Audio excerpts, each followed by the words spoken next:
রাজশাহীর নরম আলোয়ার শীতল বাতাসে রাজশাহী কলেজের প্রাচীন ভবনের ছায়ায় হাঁটতেন এক তরুণ।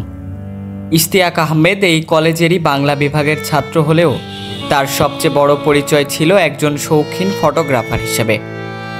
ক্যামেরা ছিল তার প্রিয় বন্ধু, আর লেন্সের ভেতর দিয়ে সে দেখত পৃথিবীটাকে একটু ভিন্নভাবে, আরও রঙিন, আরও জীবন্ত। শুক্রবার ঢাকার কুড়িল রেল লাইনের ভিডিও করার সময় ট্রেনের নিচে কাটা পড়ে না ফেরার দেশে পাড়ি জমান তিনি। প্রত্যক্ষদর্শীরা জানায়, ইশতিয়াক ও তার এক বন্ধু রেল লাইনের পাশে একটি ভিডিও দৃশ্য ধারণ করছিলেন।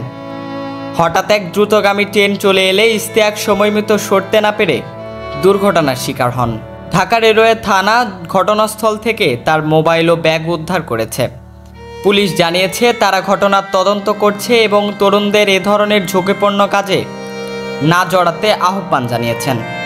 ইশতিয়াকের মৃত্যু যেন এক শূন্যতা তৈরি করে দিল তার পরিবার, বন্ধু আর ছবি ভালোবাসা মানুষের হৃদয়ে। তার হঠাৎ চলে যাওয়ায় সোশ্যাল মিডিয়ায় নেমে এসেছে শোকের ছায়া।